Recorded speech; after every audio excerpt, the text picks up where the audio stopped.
guys, it's JD. Welcome back to the Bookworms Buddy. It is time for my November wrap-up. If you watched my November TBR, you know that November was the month of review books for me, and I really needed to get through these review books.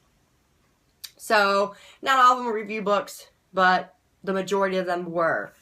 So, I started out the month with a buddy read that I'd already planned with Ashley, and this was on Lone Wolf by Jodi Picoult. I did do a review on this, and I'll link that in the description box below. I enjoyed this book. I enjoyed the characters. I think they were developed really, really well. And I also really liked the imagery, especially in the parts where it was a flashback for Luke living in the wild with the wolves. The imagery was fantastic for that. So we both really enjoyed this book. We had a lot to talk about when we were reading it, and I rated this a 4-star.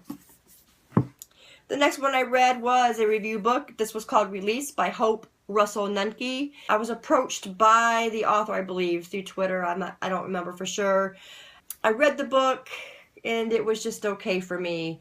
A woman has a miscarriage, and this is how this affects her life, her family life, her marriage. I think if the book had been shorter, it would have been more enjoyable. I think it was long and carried out, and it got boring. So I gave it a 2.5 star because it was just really okay for me. The next one I read was They Who Fell by Kevin Nooper. This was really actually good. Kevin approached me through BookTube and said he noticed that I liked Angel Fall, and he wanted me to read his book. So I agreed to it in exchange for an honest review, and I actually really, really, really liked it. As you probably know, it was post-apocalyptic stories about angels. They were cast down from heaven because they were being rebellious, and they just kind of took over the world, and they were, gathering up slaves. They were making people slaves and this and that, and it was a really fast-paced, quick read, and I really, really enjoyed it. There is a sequel coming out to this book. I rated They Who Fell 4.5 stars. I really, really enjoyed it. The next book was I Was a Teenage Ghost Hunter. I had been seeing a lot about it on Twitter, and I believe the author approached me through Twitter, if I can remember correctly. And I read the first 3 chapters, and then that was all there was. There was a link to go purchase the book and finish reading it. And if I'm reviewing a book, I am not going to buy a book to review it. So it was a little disappointing. I did not do a review on it. I did not even include it in my Goodreads. So, yeah. The next one was The Fifth Vertex by Kevin Hoffman. The Fifth Vertex was also another book that I enjoyed. This came to me through NetGalley. It is a young adult fantasy. This is about a boy named Eurus Noller who has been branded kind of a burden to his community because he failed to pass tests to become a warrior. So he was feeling a little worthless, and he decides he's going to kill himself. He later discovers that there's more to him than meets the eye. And the story goes on from there, and it was a really good story, very well wrote, nice world building, and I rated this one a 4-star. The next one I read was Traceless by Joanne Clancy. This is a nice little mystery. This one, I believe, came through NetGalley. There's a man and a woman. They're out going somewhere, and they get flagged down by somebody else, saying there's a problem with their car. He gets out to go check things out. He doesn't return, and she starts freaking out. And then somebody with a gun comes to her and drags her out, and she escapes, and the story goes on from there.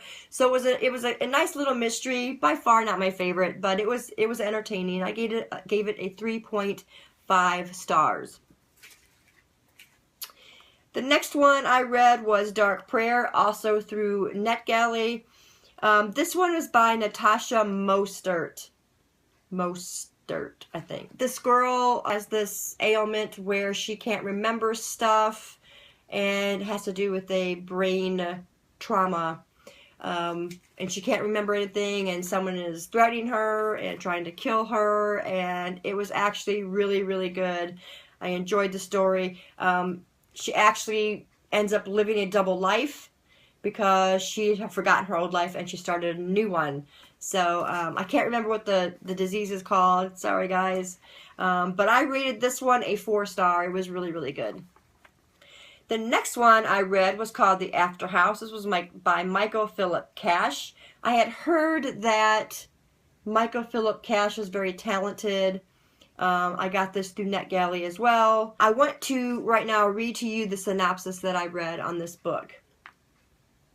It says, Remy Galway and her daughter Olivia are building their life after a failed marriage in a 300-year-old cottage in historic Cold Spring Harbor, Long Island. Little do they know, another occupant is lurking in the haven of their own home. Will the afterhouse be their shelter or their tomb? And I'm like, wow, this sounds great. I'm going to pick it up. And it really wasn't all that great. It was just okay. I went into this book expecting it to be really scary, and the cover is beautiful. And I'm thinking, wow, with both of those, this has got to be a great story. The story was okay, but it was not anything like I expected. It wasn't scary or any of that stuff. Like I said, just okay. I rated it a 2.5 stars. So that was the last of the review book, and I still had another week to go. So I picked up If I Stay by Gail Foreman. The story behind this is I went to our local library because I wanted to finally get a library card there. It's a really, really small library, so I never really bothered with it. But I decided, well, let's go because I can pick up some books, and they had Where She Went. So I got this one from a book swap with a friend on BookTube, Makeup on My Passport. And yeah, I saw the library had it, so I picked it up, and I read both of them within that week. And I did enjoy the books. They're not my favorites, but this one was probably more my favorite than Where She Went. This one is actually on Mia. This is actually Mia's perspective. And I really liked the perspective of this book, and I liked the way that it was wrote. They're in a huge accident, and she's in a coma, but she is outside of herself, and she's telling the story. And I really liked that. Where She Went is her boyfriend's perspective. I don't remember her boyfriend's name right now. So that was in his perspective. And it was still okay. It was more love story than anything. And I really didn't like who Mia turned into. I think she was giving less to the relationship than he was, kind of thing. So this one was definitely my favorite. I gave them both a 3.5 stars. I thought they were pretty okay. I did enjoy them. Anyway, I still had time for one more book, and I did have one more review book to do for Book Luck Bloggers. I had it for a couple of months, and I figured I better get it done. And this was Rebels by Jill Williamson. The only problem with it was that this was the third book. I did purchase 1 and 2. I just didn't have time to get them read before I needed to get this one done. So, in that case, it made it a little confusing with all the characters all at once.